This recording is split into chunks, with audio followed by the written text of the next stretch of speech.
This is why you are hungry every 2 hours. This is a minor case of child abuse.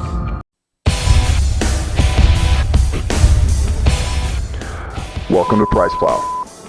What's going on, everyone? My name is Mike Roberto, and I'm the founder of PricePlow, which is a site where we cover a lot of the dietary supplement industry, get into beef prices, and even do a lot of diet research, and that's where we're going today. So I am wearing a constant glucose monitor, which every 5 minutes, the Dexcom G6, every 5 minutes, it takes my blood sugar reading. Right now, I am at 87.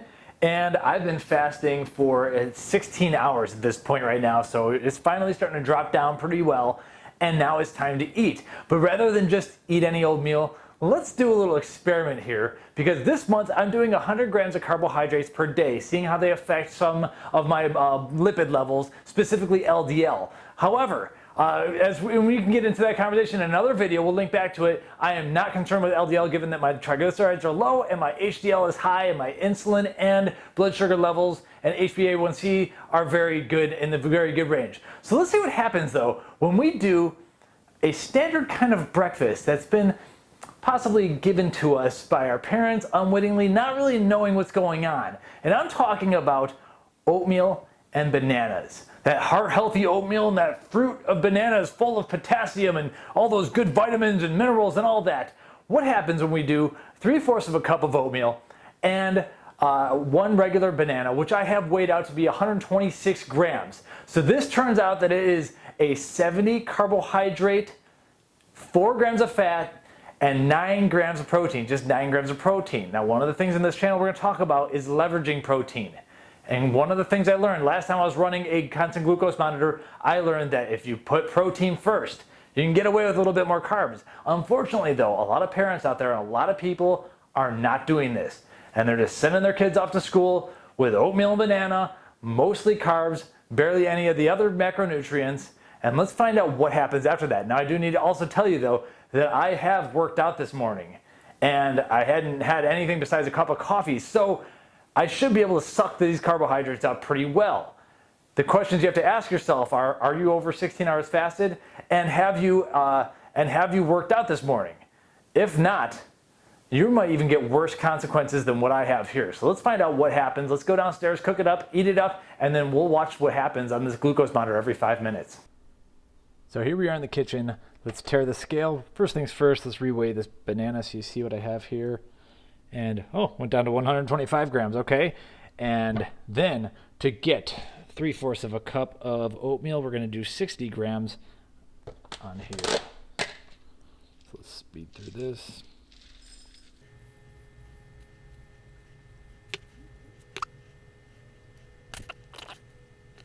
Perfect.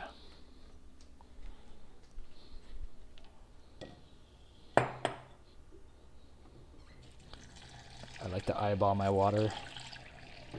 That should be good enough.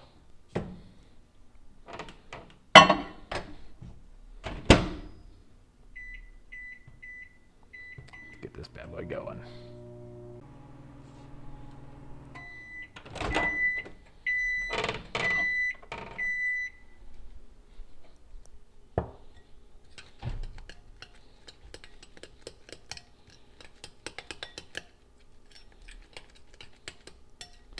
All right, let's cook that just a little bit more, like 20 more seconds. Actually, you know what? That's fine. Let's just rock and roll with it. Just like Mama used to do it. And we're back. Starting at 86, we're gonna power through this. I will add that that banana was in the freezer for like 10 minutes before I decided to make this video, and then I added a big old ice cube here, but it's still a bit hot. So we're gonna power through this. Poor Brad, the video editor's got to listen to me swallowing, but we're going to just cut through all that right here. Let's go. See how fast we can do it. What time is it? 12:50 right now. Yep, this brings back memories. I haven't had plain oatmeal for so long, but yeah, you used to add a banana to it, not realizing you might want to add some other stuff too, or kind of skip the oatmeal and the banana all together.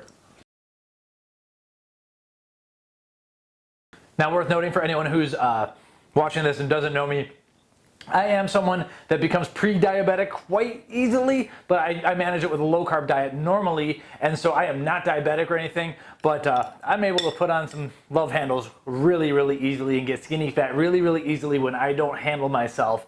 And let me just put it this way. This is the kind of thing that I don't do.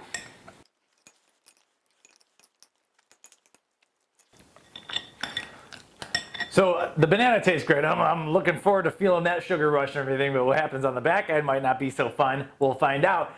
Anyway, the oatmeal itself though doesn't taste that good. So what we used to do is add even more carbohydrates to it. We would add brown sugar. I'm not doing that in this video.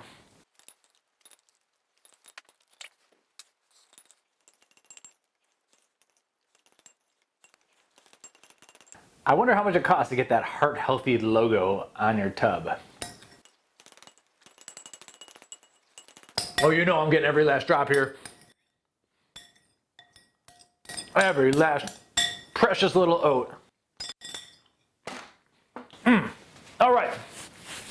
So now it is 12:54. That took me 3 minutes, and we're gonna watch what happens to the blood sugar monitor. Let's see. I've actually tanked a little bit, 84. Insulin spike in anticipation of the carbs to come as I was salivating over it. Now there's a little bit of fluctuation and everything, and as I was fasting, things go down. The fast is over, 12:51, 12:54, that's when I ate. And so we're gonna watch what happens for the next 2 to 4 hours, and then I gotta play a lot of catch up on my diet, and we'll get into that later. We'll see you in just a few. Quick check-in, it's only been 20 minutes, but the ramp is starting up. I'm at 112 right now, but I wanted to jump in also and tell you I'm starving right now. I forgot to mention this is only 337 calories. I was actually way less hungry before this all started. So that's problem number one of many of what we're doing here. But overall, first off, I handle a lot more calories than the average person. But second, man, this all it does is trigger more hunger when you eat like this. So we'll be back.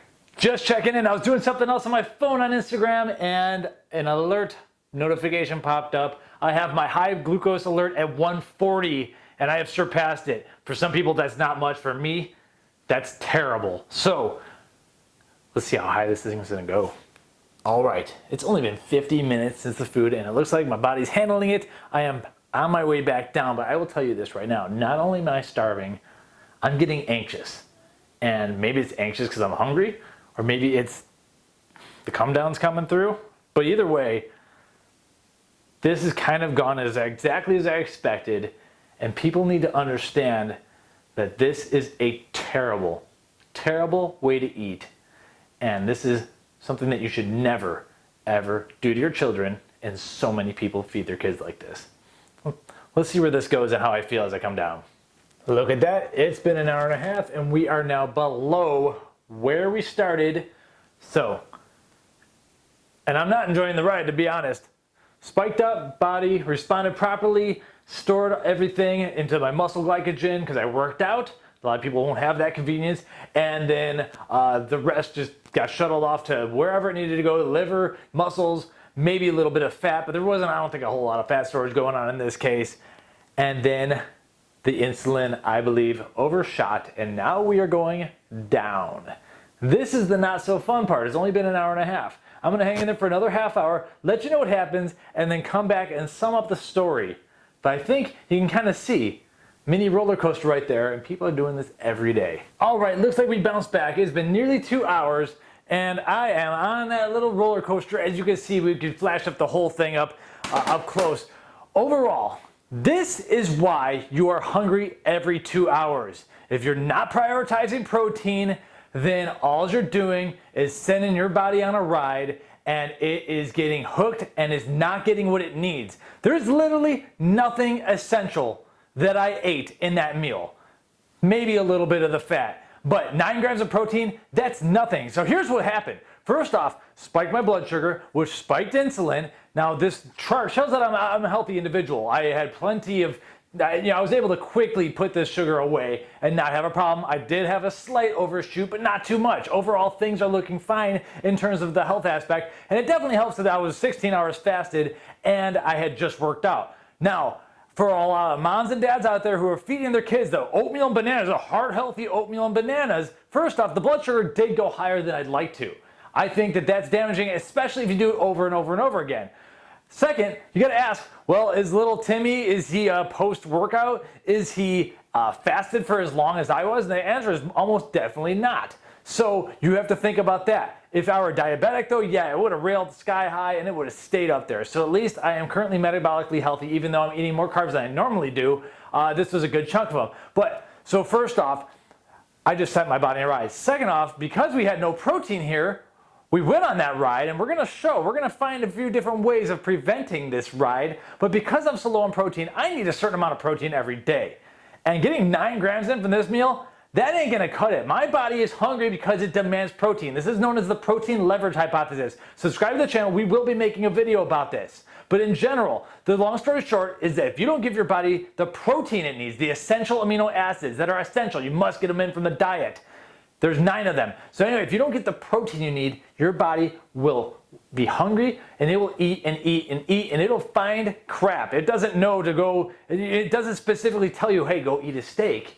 Although a lot of people start getting in tune with their bodies and are able to do that. It just basically says, eat until I have enough protein.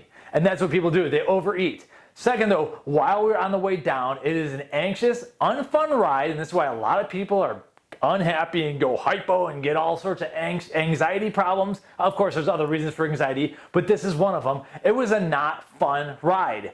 And then on the way down, though, the whole time I'm hungry. So it's miserable. This is why people are eating every 2 hours. It's at the point now where knowing what we know, and I truly believe that these constant glucose monitors are so helpful. They teach you so much, and they are the true reason why the American Diabetes Association has had to start to open up to low-carb diets, because these things prove that what the ADA tells people to do is complete BS. Now, I'm just going to come out and say it. If you're sending, knowing everything that we know now, if you're sending your child out to school with a meal like this in them and no protein involved at all, this is borderline, this is a minor case of child abuse. All they're going to do is spike up, crash down, and they're going to be hungry the entire time. They're also not getting the amino acids they need. You need to prioritize protein. There's nothing. You don't need carbohydrates at all. Now, if you want to eat carbohydrates, that's great. We will find ways of pairing it. But you definitely do need protein. And you need an energy source. A lot of people are using carbohydrates, but you don't need to. You can use fat as well. It's a whole different story. But either way, if you do this stupid, heart-healthy oatmeal and bananas breakfast is absolutely ludicrous. And a lot of people are adding orange juice to it. I would have been at the 200 level with that. Unacceptable. Knowing what we know now, you need to give your kid protein. And I'm not talking about milk. I'm talking about real food. I'm talking about steak and eggs. Yeah, you can have a little bit of milk alongside things, but if you're using milk as your source of protein alongside of the sugar-laden cereal, again, minor case of child abuse. I'm telling you right now, this is what's killing you. And then once you send your kid off to school, then you're not in control of their diet at all. Guess what? I was craving sugar again. I would have gone and drank a Coke. It's the dumbest thing ever. By the end of the day, the kid's gonna have 40 grams of protein? You want at least 80. I try to get 250 grams of protein in right now. So now I'm behind on my protein as well. I have to go and eat a crazy amount in order to get what I want. And my muscles are basically begging for it in a post-workout state. Otherwise, I'm going to be a piece of garbage tomorrow. I'm going to be completely sore, and I'm not going to be thinking clearly. All these things are going to happen. I'm telling you right now, you need to prioritize protein. You need to subscribe to the channel because we will talk about the protein leverage hypothesis. But this whole oatmeal, heart-healthy breakfast, utter nonsense. All we did was spike my blood sugar and then spike my insulin. My body was able to handle it. Maybe we should try this without a workout involved. But when you spike your insulin, it's the insulin that is damaging to the veins and arteries. Not LDL cholesterol. LDL cholesterol is the boat. You don't blame the ambulance for the accident that happens. It's the insulin. I went over 140. I don't like to do that. So at the end of the day, if you're not sure what's going on, go get a blood sugar monitor. Test your blood levels. But what you really need to do is understand that I want as much protein as carbs and fats combined. And that's really hard to do when you're eating 70 grams of carbohydrate alongside of another 4 grams of fat. But that's what we're going to have to do. So drop the carbohydrates and replace it with protein, and that's it. this oatmeal nonsense, downright absurd. Pair it with a protein, and if you're not an athlete, there's really no reason for this. My name is Mike Roberto. I'm the founder of PricePlow, and this is just the beginning of Oatmeal Week, because now we're going to find ways of making this problem diminish a little bit. But at the end of the day, it's not necessary to do even in the first place. But hey, I'm doing 100 grams of carbs per day, so we're going to have some fun with it. We're going to figure out how to lessen the impact of those carbohydrates and not be so hungry all the time, because this is just an appetite igniter. Thanks again for watching. We'll see you next time.